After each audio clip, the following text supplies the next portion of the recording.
भी अच्छा चल रहा है, यहाँ की कोई प्रॉब्लम नहीं है, यहाँ पे शोभा बहन जी अच्छा कार्य कर रही है। तो अभी जो शहर तहसील में शिविर लगेंगे आप उसकी तैयारी करना, ठीक है।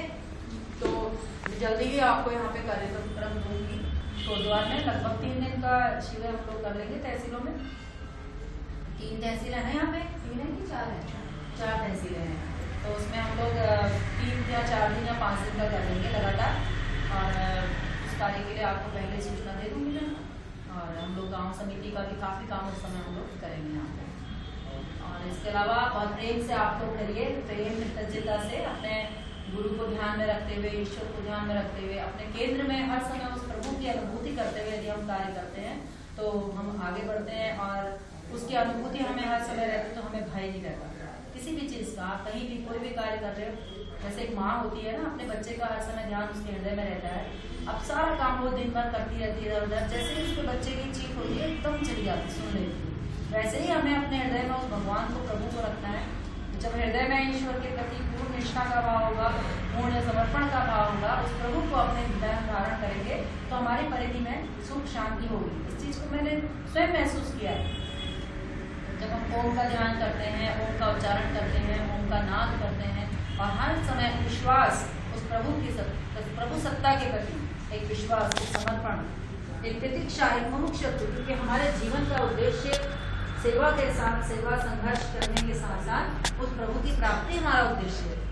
हमारा जीवन सेवा जब हम करते हैं तो हम अपने आने वाले जीवन के लिए उसको संचित कर्म करते हैं। संचित पुण्य कर्म हमारे जो है संचित कर्म। अब जो पहले हमने कर्म किए हैं उसका हमें आज ये रिटर्न मिला कि हमें मानव का जन्म मिला, मनुष्य का जन्म, मनुष्य योनि में हमने जन्म लिया। 84 लाख योनियों के बाद हमें मानव जीवन प्राप्त होता है। देवता भी तरसते हैं मनुष्य का जन्म पाने के लिए। ऐसा मनुष्य का जन्म सबसे दिव्य जन्म होता है मनुष्य का। तो हमें अपने जीवन को दिव्यता की ओर ले जाना है। दिव्य जन्म हो हमारा, दिव्य जीवन बने हमारा, दिव्य आचार, दिव्य व्यवहार, दिव्य वाणी और दिव्य हमारे आचार विचार से हमारा जीवन दिव्य बन जाए।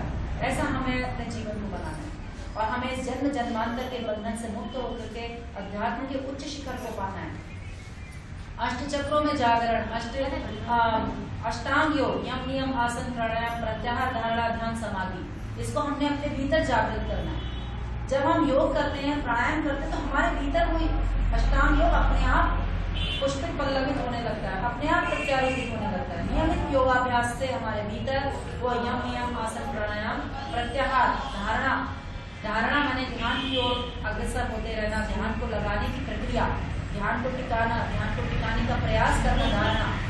और जब ध्यान टिक जाए तो वो ध्यान और फिर समाधि, जिसका ध्यान एकदम लग जाता है तो वो समाधि की स्थिति करना है। तो हमें अपने अष्ट चक्रों में जागरण करना है। अष्ट चक्र, 9 द्वार, पंचकोश, पंचतत्व, पंच प्राण, इन सब में हमारा एक ट्रांसफॉर्मेशन होने लगता है और हमारा जीवन, ये मानव की जो देह है, हमारा जितना भी ब्रह्मांड में सब कुछ व्याप्त है वही हमारे इस पिंड में व्याप्त है। जो कुछ यथा पिंडे तथा ब्रह्मांड, जो कुछ भी इस पिंड में है वो सारा इस ब्रह्मांड में निहित है। गंगा, यमुना, सरस्वती, इड़ा, पिंगला, सुषुम्ना, नाड़ी का संगम यहाँ पर हमारे आज्य चक्र, यही त्रिवेणी है, यही वैकुंठ, यही सब कुछ।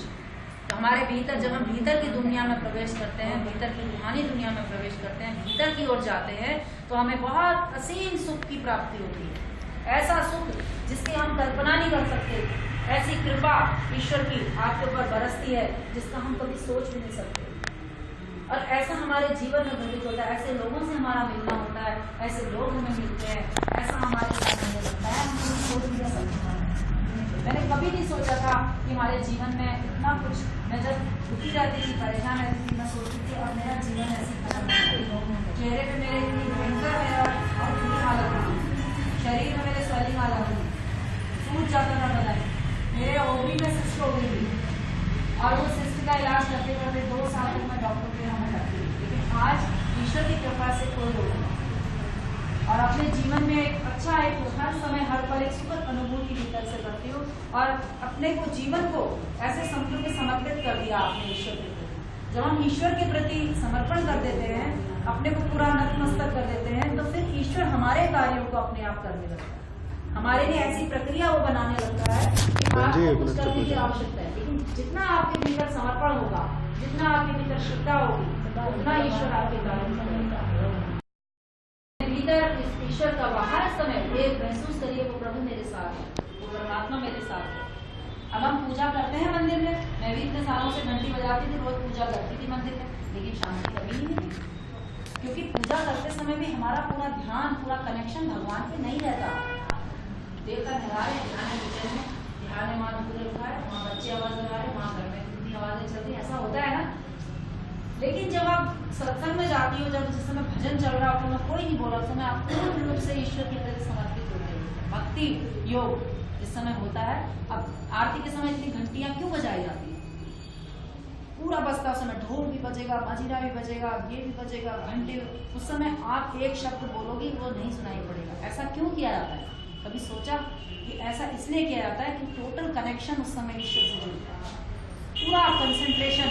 जैसे आप मोबाइल में किसी का नंबर डायल करती हो और सही नंबर अगर जुड़ेगा तो आपकी बात हो जाएगी, कनेक्शन हो जाएगा, चाहे वो जर्मनी, फ्रांस, इंग्लैंड कहीं भी बैठा होगा, सही नंबर कनेक्ट होगा तो आपका फोन कनेक्ट हो जाएगा।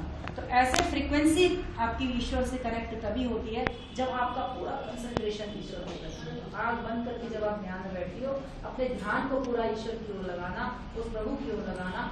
उसके लिए हमारे पास सबसे बड़ी जो पूंजी है वो है प्राणायाम। बालवादी प्राणायाम करोगी,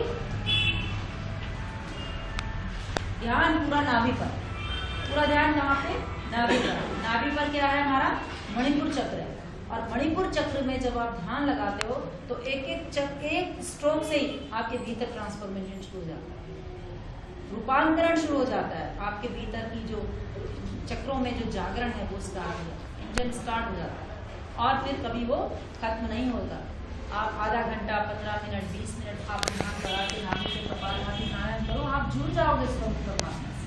और जब एक बार आपने उससे जुड़ गए, फ्रीक्वेंसी सेट हो गई आपकी, नंबर आपके पास आ गया उस प्रभु का, फिर आप जब दोबारा आप नंबर लगाओगे तो आपका नंबर सेव हो गया, आपकी फ्रीक्वेंसी जुड़ गई उससे, फिर आप उससे जुड़ गए, फिर वो आप अपनी मर्जी से नहीं चलते, फिर आपको वो चलाता है। और जिसको ईश्वर चलाता है वो कभी भी भटक नहीं सकता। आकाश में उड़ना हो, पाताल में जाना हो, डोरी परमेश्वर को पहले पकड़ा देगी। आप कहीं जाओ, आप हवा में निकल पड़ो, आप कुछ भी काम करो, आपकी डोरी कहाँ है?